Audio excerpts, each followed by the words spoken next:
The truth embargo was practiced most extensively in the United States. I mean, it wrapped everybody up pretty tight. But not so extensively in the supporting coalition of the willing. All right? And so consequently, we think it's more likely that someone outside the U.S. is going to be the individual who steps into this issue and provides the funding that gets it done. Which brings me back to our good friend. Is he, by the way, has he been knighted yet? Is it Sir Richard Branson? No? Yes? Yes. It is. He is, sir. Thank you. Sir, okay, very good. Oh, he sure as hell should have. We think that money's going to come from somebody outside the U.S., and I'm trying to find it because this has got to get done. All right? And there are reasons for that. We'll talk about that. One of the people that came forward was David Griffin. And all I can say is that he's one of the most important people now in exopolitics worldwide. He is clearly one of the leaders. He has created conferences. He has engaged the news media. He's got one of the best websites.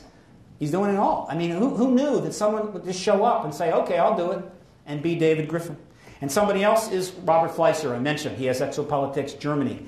One of the things he's doing is creating subgroups throughout Germany, right? All on his own. He's got a great group. They have a wonderful time.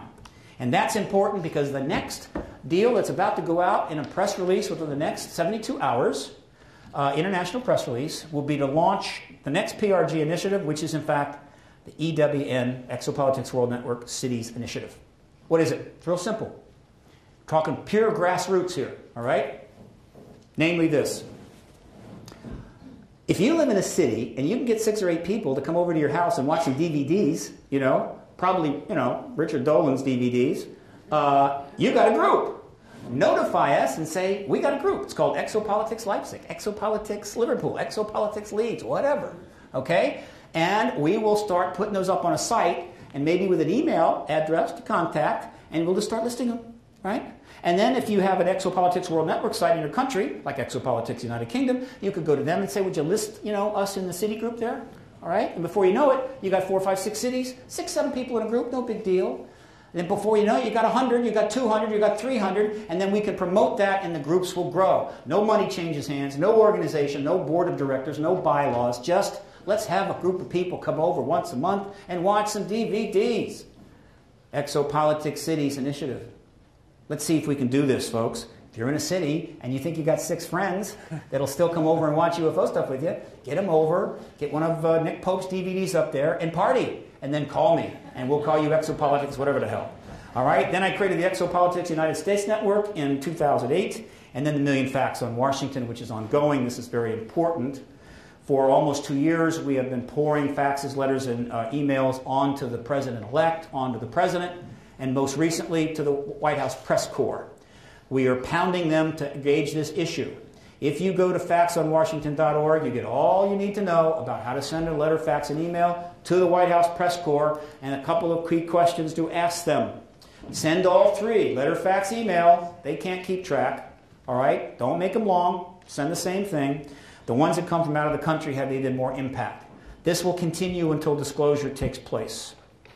The motto for this comes from a plaque of the National Press Club, and it is, our republic and its press will rise or fall together. This is one of the most important sentences you'll ever hear in terms of the future of democracy in the West, or anywhere else for that matter. Our republic and its press will rise or fall together. That's why they created the First Amendment in the United States. That's why they wanted universal education.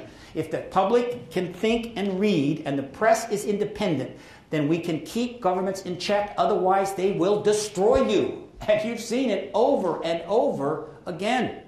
Governments are amoral, like corporations. This is why the U.S. should never have given corporations personhood status. Governments are not people. They are entities, and they are amoral, and they will kill millions of people at their discretion if you do not keep them in check. And your number one tool is the press. And so when the Gulf of Tonkin Resolution was brought to Congress in 1964, the press let us down, and we went to Vietnam. And when George Bush concocted a bunch of nonsense to go to Iraq, the press let us down, and we went to Iraq. And the press has let us down on so many things. I'm getting close, I hope to God. All right, we'll take a vote, right? It's you against the gallery. How will disclosure, all right, I am going to have to cut off. I'm not going to make my slide record, folks. I can't do it because there are other issues happening this evening. I have a whole section on the post-disclosure world which is quite interesting, and I know you'll catch up with me at one of my other venues. But I will finish with this, because it's a good way to finish. How will disclosure happen? All right? This is my scenario. And the reason I'm going to tell you is because when it does happen, you're going to compare notes, and you're going to send me emails telling me what a genius I am. All right? And I'm going to collect all of those and put them in a scrapbook. All right? And I'm going to hold that scrapbook for most of the rest of my life. Here's how it's going to happen. It will be a single nation, right? It will not be the UN, because the UN has been destroyed in a way and has to be completely rebuilt. Now that we really need it, we can't have it. It certainly could be the President of the United States, and probably will be the President of the United States, but there are other nations. You have one, and this gentleman, in an interview with a fellow that's actually here from RichNet Planet, is the one that, name? Richard Hall. Richard Hall's the one that asked him the question where he said, yeah, I'd release more UFO files, and now he's the Prime Minister. And he ran on a platform of too much of a tight relationship with the U.S. Interesting, huh? Okay? But there are other nations that could do it. There are 5 other nations that are poised to possibly end the truth embargo, other than the United States. Brazil, France, Russia, and Britain. All right? I wouldn't have put Britain there except David Cameron's election. All right? But there is one other that is poised. And geopolitically, in terms of the future of this planet, there is a significant difference between the United States or the UK, or even Russia, being the disclosure nation, and this nation. Right? People's Republic of China is the disclosure nation. It's going to have profound implications for the world. Now, I don't care who does it ultimately, but one has to at least consider, should the United States lead on this and end this, and then also start acting appropriately? So we can't get in the post-disclosure world, but what we can do is I'm going to tell you how it's going to happen, folks. Take notes. Hang on. Going back up. Here we go. It will happen on a Friday evening. It will happen around 7 o'clock, after the news cycle, right? When people are home and having dinner. The President of the United States, assuming that's the nation, will have his people approach the media and say, I need a couple of minutes on Friday night. A couple of minutes, 2-3 minutes. And they'll go, oh, we can give you 2-3 minutes, no problem. Because, you know, they don't have to give them the time, right? And so, great. And so comes Friday night, and it's time for the President to speak. And about maybe 10 minutes before that, some of the presidential people will go to the major networks and say, guess what? We're going to have 2 more hours after this 3 minutes. And it's not a request. It's a demand. And you will do it, right? And they will go, okay. And the president will go on camera from the Oval Office, and he will say something along these lines, that you are about to receive some extraordinary information this evening, and you need to know 2 things about that. 1, as your president, I fully authorize that this information be released to you. And 2, there is no reason for you to be alarmed at this time. And at that point, it will cut to the conference, to the press conference, probably at some appropriate place like National Academy of Sciences. The reason that he won't make the announcement is because it will not politicize it. It will not partisanize it. It won't make it look like the ETs came down to see America, right? And they were just so thrilled with America that they decided to hang around and finally bring wonderful things to you or whatever. It looks wrong. That's why the Vatican would never do it. So it goes to that conference, and where you'll have a moderator and a podium, and you'll have a table with some very distinguished people from all walks of life, religion and science and this and that. And it's the moderator that steps to the microphone and announces to the American people in the world that there is an extraterrestrial presence. And that person will be selected because they are well-liked, nonpartisan, very smart, and appropriate. All right? My leading candidate, as I've said many times, and you've heard many times, is Michio Kaku. You know what I'm saying? Makes sense.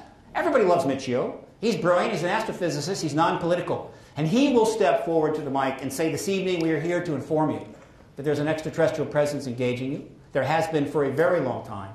We could not tell you for national security reasons, but now we can. And with that, they will go to the panel, who probably have maybe all of 6 hours notice, and who were flown in and said, you know, you're going to give us 3 minutes of your thoughts on this. And they will each speak to the issue from their position, and after that they will take questions, not too long. And then they will adjourn for the evening, and the American people in the world will have the weekend to contemplate all that. And it may be the markets will be closed on Monday, maybe not, and we will be officially in the post-disclosure world. That's how I think it will happen. And the last thing you need to know is that ultimately this all leads one place. We are headed for the stars, but when we go there, we don't take our bombs and missiles with us. We don't take our bad manners with us, because it turns out that the galaxy is already pretty well inhabited. And we're supposed to get there unless we really screw up. And believe me, there's a lot of ways we can screw up. There's at least 6 things in the world right now that could blow up in our face tomorrow. I'm not going to pound you with that, but it's true. And so it comes down to this, and this is the fundamental message of the exopolitical disclosure movement. Disclosure is inevitable, and it's soon. The question for all of us is, will it be soon enough?